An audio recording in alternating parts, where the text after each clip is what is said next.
time had come to form a government based on national consensus in order to address the country's daunting challenges. Prime Minister Dahal had called a meeting of ruling partners for 5 p.m. yesterday, but the meeting had to be postponed in light of the new situation. Dahal, who was all set to reshuffle the cabinet, was planning to discuss the same in the meeting. Now, to provide some context and analysis about the recent political developments in the country, we have with us constitution expert Dr. Bipin Adhikari. Dr. Adhikari, how have you seen and assessed the recent political development in the country? It's not surprising. The government in power was not very stable, as it was led by the third party in the parliament, and there were many political issues which were yet to be resolved. Thus, the parliament was also, I think, in crisis because of the various issues that have not been able to be resolved recently, and the political scenario in the country was already ripe for a change in the government. I think there is no surprise in it. Well, Dr. Adhikari, now you've mentioned the issues at the parliament as well. So what are the legal challenges for the formation of the new government with the alliance between Nepali Congress and CPN-UML? What is the mathematics in play at the House of Representatives? I think there is no legal or constitutional challenge at all, because if there is a coalition of UML and Nepali Congress, obviously there is a strong majority government, and that will give the opportunity to the party that lost the last election to be in the opposition, along with some other fringe parties. So politically, obviously, there are challenges, because if there is a change in government, the most important thing is what is the political basis for it, and what are the issues for which the new government has been created, and what is its objective.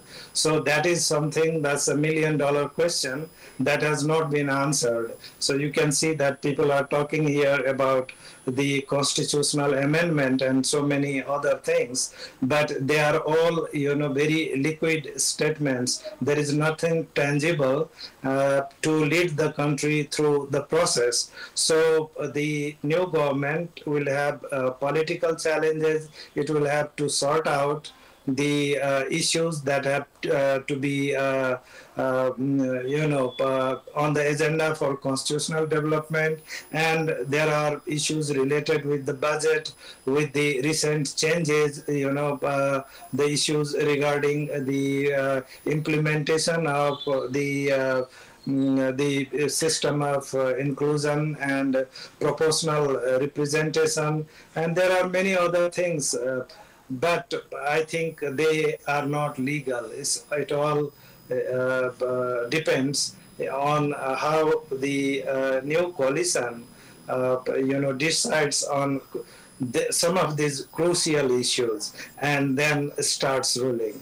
Well, Dr. Adhikari, we've been hearing that CPN-UML chairperson has just reached Balota to inform Prime Minister Prarambha Dahal about the agreement with Nepali Congress. So, in light of these recent developments, how do you see the role of the opposition now that the two largest parties have come together? Is it even normal in parliamentary practice the way we've been, practicing the Nepal's parliamentary system, which is largely based on the UK system?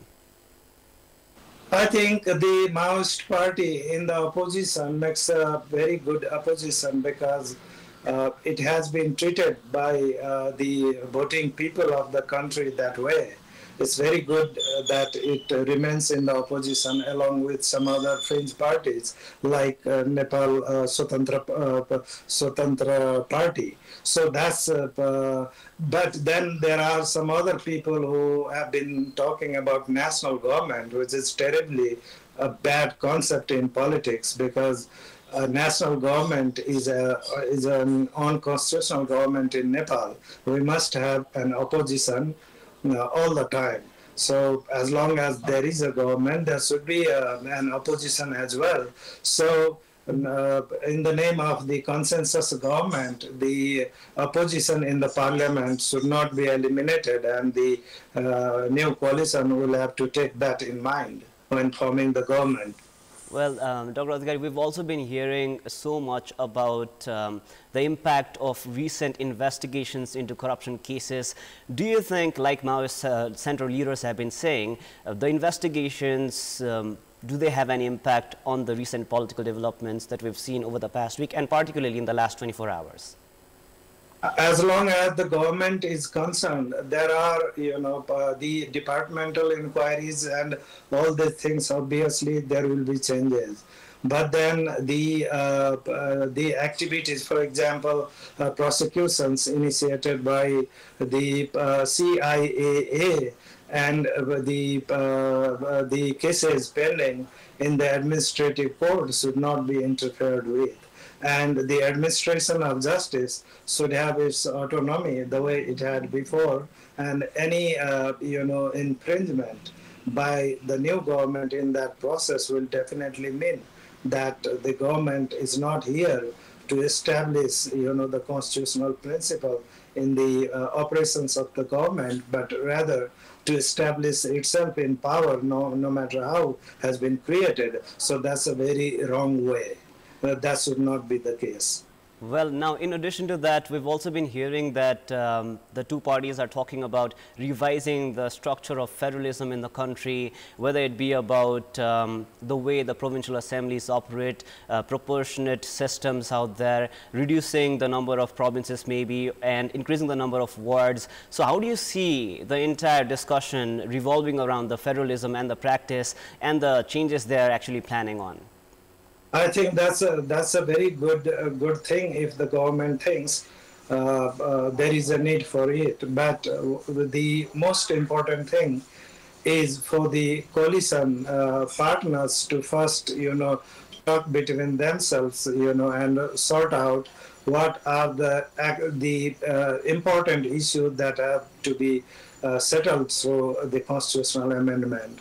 So if they open up, the whole constitution in the parliament and start debating the way they started in the Constituent Assembly, in 2008, that's going to be disastrous once again.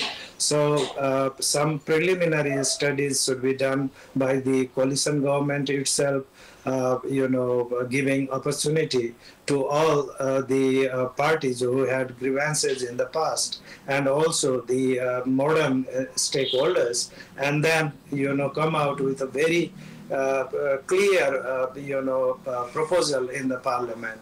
So if that comes through, there will be certainly an opportunity for every stakeholder to involve in the parliamentary process, and the government will be there to defend what they have decided as a government, and then create further space for compromises with the other relevant stakeholders. So that not only in the matter of federalization, but there are issues related with inclusion and proportional representation also. And their implementation, the way it has happened in the past, has been very, very negligible.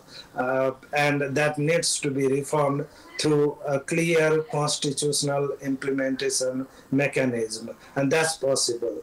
Well, Dr. Adhikari, you brought an anecdote of 2008 as well, when Nepal lost a lot of years, almost a decade, just to develop a constitution. Now that we're in a similar phase, do you really think the two parties with the largest mandates of the public, are they going to deliver anytime soon? Are the public of Nepal prepared for another dilemma and hiatus or the gap at the parliament? Obviously, economic challenges are very, very strong, and it needs to be sorted out as soon as possible. But given the nature of our political parties, their leadership, character, and all the things, we cannot be very optimistic. But we all know that during the last 3-4 years, the instability in the country has led to many bad developments in the economy, as well as in politics, as well as in the implementation of the constitution. So we don't have other options than to hope that the new coalition, because the government is going to be a strong government, at least numerically, will be able to take a position on all these issues and also respond to the people in all issues that have remained unsettled in the country. So that brings us to another contentious issue of public concern, which is transitional justice. Now that we've seen all of the three major parties have remained divided over a long period of time, ever since the signing of the Comprehensive Peace Accord. So how do you see issues of transitional justice now progressing, even with a very powerful government that is likely to be formed anytime soon?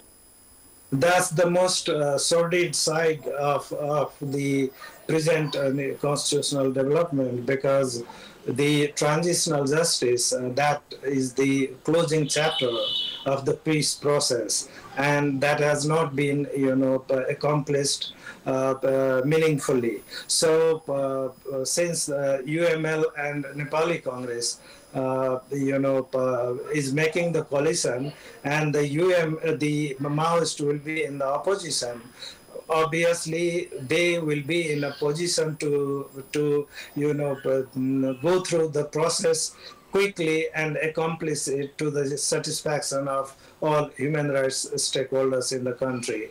So all procedures so far, they were lopsided, and they had no commitment from the human rights cross sections of the country, and also the political parties. So this time, at least the government will have a strong position if it wants to.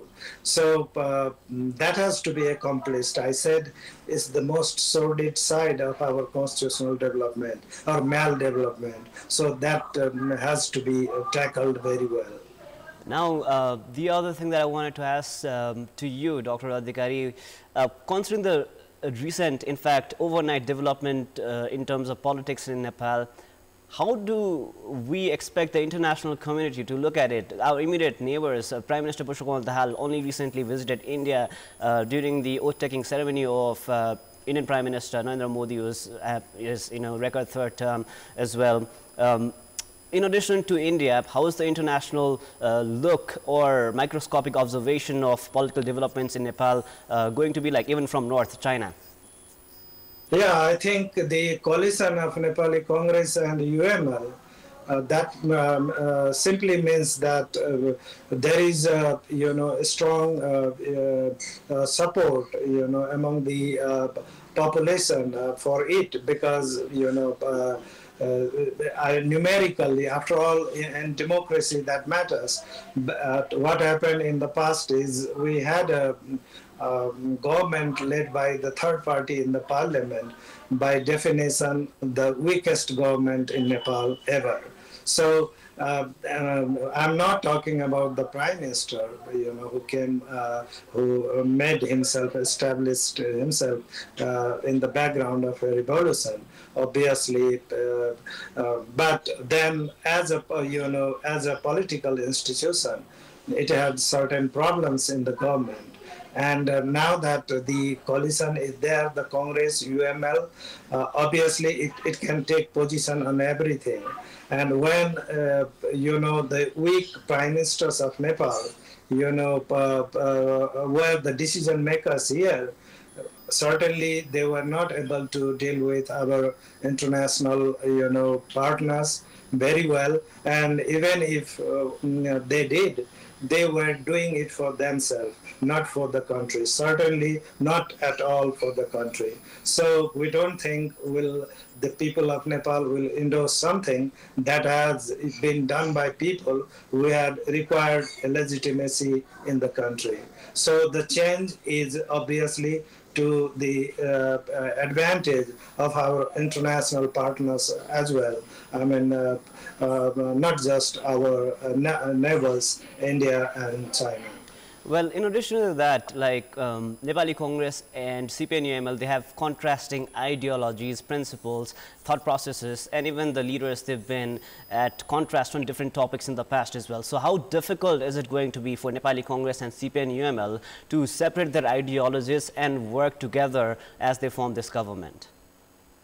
I think personal motives are the major issues. Otherwise, Nepali Congress is a democratic party, a nationalist party as well, and UML is no less, notwithstanding the fact that it's a communist party. Organizationally, it has remained a democratic party and has tried to accomplish things with Nepali Congress together that matter for the country. So if they, set aside their, personal agenda and also vendetta, probably they can form, a very good coalition and, work out the common strategy that will liberate the country from the present, problems. And they have, done it in the past. So during the constitution making, you see, there were forces who didn't want the constitution to be promulgated. But because Nepali Congress and UML stood together, they were able to set aside these influences and promulgate the constitution. What else you need to prove this? Well, Dr. Adhikari, we've been hearing a lot about the ongoing legworks from Nepali Congress and CPN-UML for discussions and possible collaborations for amendment of constitution, even from the party's General Secretary Gagan Thapa from Nepali Congress. Even Shashank Koirala in Fireside yesterday was mentioning about how Nepali Congress and CPN-UML should be coming together to address the contentious issues or issues of public and national concern as well. One last question before I let you go.